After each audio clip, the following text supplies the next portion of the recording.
about on the subject of eczema. Now I have a daughter. She suffered from that. She used to be itchy and constantly like up at night time, crying a lot. And there's many different types of treatments. They've got like wraps. The kind of people put all these wet wraps on them. They, tried various things. For me, it was still quite a hard thing. We had to kind of try loads of different ointments like oilatum, and it just makes the bath really slippery. And I found it didn't work. Actually, it was actually quite difficult to kind of use that. It was going to make her skin go all kind of darker as well. So we didn't like that. It was just a bit too greasy as well. And it says it, so sometimes it can lead to burning, direct sunlight. I didn't like that. Some of the other bath treatments weren't really that great. So in the end, our GP just recommended Dove. I didn't use that at the beginning for ages. I would just use the Sanex, the pH balanced one for sensitive skins. I used to use that quite a lot on a sponge, and use that as a main kind of bathing product. And then sometimes just dilute that with water and use a sponge just to sponge her down when she was quite itchy and her skin dried up. Just sometimes just doing that once or twice during the day used to help, where all the areas where it's all dry, and just putting lots and lots of moisturiser afterwards used to help. So sometimes it was needed. And then we used to have to do like the hydrocortisone creams, the one that kind of thins the skin, sorry. So we'd have to use that as well, and it would kind of smooth it out for a bit, but then you're not allowed to use that too often as well. And there's another one like beclomethasone, which is also one which is useful for it, but I found that does the same thing. It's like a steroid based one, and it does work, and they're really good, but the thing is people get too dependent on it. They want the skin to be that smooth all the time, so we kind of got used to it now. We just stick to a basic routine. It's not always good to use the hydrocortisone creams because it thins the skin and starts shedding, and then as the skin gets thinner, you're more prone to infection. So it might not look so great sometimes. Bits of it are a bit darkened and patchy, the skin, but on the whole we tend to actually haven't used any of these hydrocortisone creams for a while. So Fatma's skin isn't perfect at the moment. By far, her legs, especially around her knees and legs and stuff, aren't that great, but the rest of her is okay. It's not so terrible. As she gets older, it will probably get better. It's just her arms that are very dry, around the forearms and the forearms and the back of her arms, a little bit dry, and her legs, just the usual eczema areas. So now it's just a simple routine of just like normal bath water, Sanex, pH balance for sensitive skin, or Dove, or sometimes like a combination. And we do use the other product that we use for the bath as well, which I found were really quite good, with the Child Farm products, like for bathing. They're really quite good. The orange one especially I found to be really good, because it's just kind of just using that for once, soaking in it softens the skin so much. When you put creams on, it really helps. So that was one thing we liked as well. So sometimes when it looks really dodgy, like when the skin it's flaring up, which when it's starting to flare up, I sometimes use that and kind of give her these other creams, because I found, I know what works. Hydrocortisone works, but it's a vicious circle. It goes round and round. The skin gets thinner, and then you're more prone to, when they scratch, then they kind of draw in blood.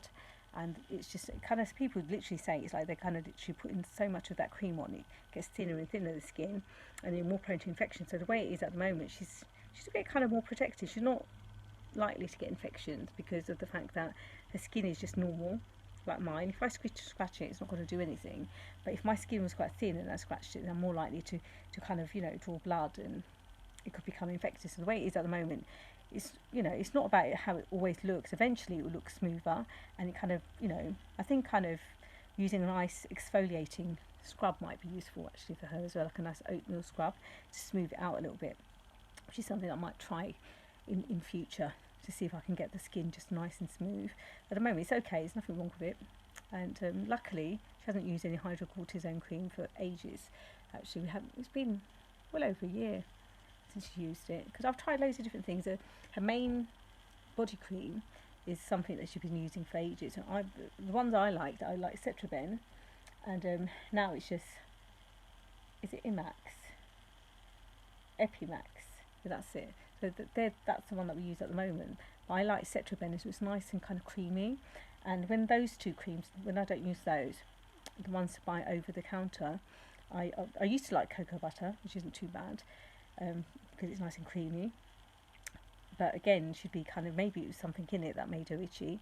She seemed to use a bit too much of it. And another one I'm using at the moment is the E45 daily care cream. It's a pump, which is actually quite a good one as well. So we use that with the Epimax. Is that what it's called, Epimax? Let me see what it's called actually, this cream. I forget what it's called actually, this one. Yeah, my Epimax cream, this one.